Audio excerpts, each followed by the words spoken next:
Fly me to the moon. Oh, yeah. Let me play among the stars.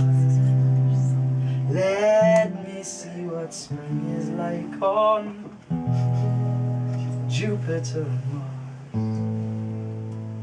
In other words, hold my hand.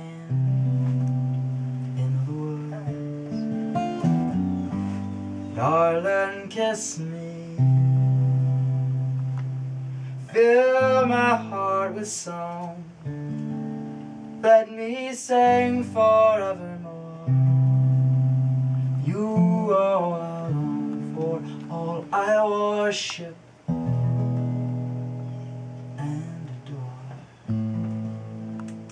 In other words, please be true. In other words, I love you.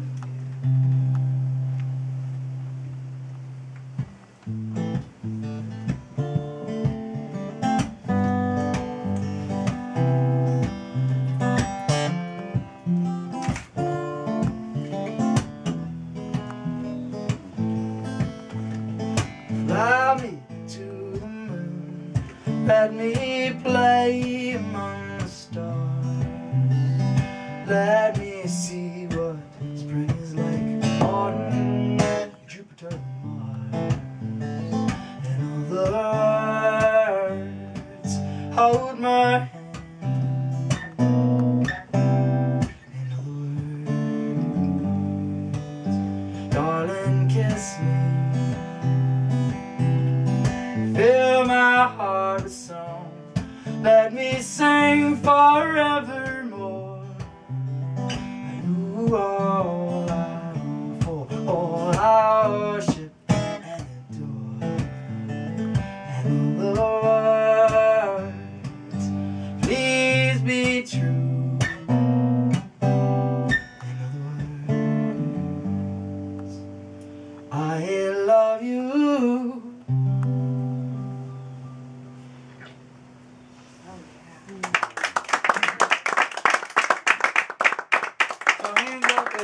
If you've been to a folk festival in your life. All right, which ones have you been to? Oh, that one out in New York. Falcon Ridge? Falcon Ridge? Philadelphia, and also in Lexington, Yeah. Lexington Concord, in that artsy area. What is it called? Lexington folks? Minutemen. De Cordova. Oh, Nice. cool. Thank you. Oh, I haven't heard of it. Yeah, Nice. De Cordova with Greg Brown, but Philadelphia Folk Festival, Right 25th anniversary. It was Any- Judy Collins. It was Any other ones? Yeah, sure. I've been to Philadelphia, Kerrville, Falcon Ridge, Cambridge Folk Festival in England. Whoa! Snowbird, the one out there, I forget what it's called. Neat. Any other ones that's telling me? I know one of them. Yeah. Which one? One of our favorite local ones is New Bedford Summerfest. Yes, I've heard of yes, that. I've heard it's I've great. Oh, been. wow. That's great. Where? Oh, July I lived in 4th Key West the last 2 Key summers. West. All right. I have yet to hear any Canadian folk festivals, and that's okay. Oh, yeah. Because I it's have a played, little I have far. not played any of these festivals that you've mentioned, Oh, really? but I have played a lot of festivals up in Canada. Yep. And I have seen some very interesting things at folk festivals. The weirdest thing I ever saw, I'm going to share that with you. It happened at the very first festival I was hired to play, the Caledon Folk Festival, which is no longer is in existence. It went under a few years ago. But the year that I got hired to play, in addition to the artists and the craft people and the volunteers and the food vendors and the audience members, they had on site an ostrich farmer with his live ostriches all off on one side, all penned up. And he was trumpeting ostrich meat as a new, leaner, meaner alternative to chicken. He was going to revolutionize the poultry industry. And here's the weird thing. Throughout the weekend, right, things would stop. Music would stop for like 15 minutes on all stages, where there would be these scheduled ostrich races, where the ostrich farmer would pit his own ostriches against each other, and people would line up along a fence to watch the race. And at the end of the race, he would then Cook the Loser. Oh! And people are standing, they're standing at the fence going, run! Run for your life, run! Oh my God. Is that kosher to tell a story like that in a vegetarian Yeah. house? I'm not sure about that. Maybe that's why it went under. It just had bad karma.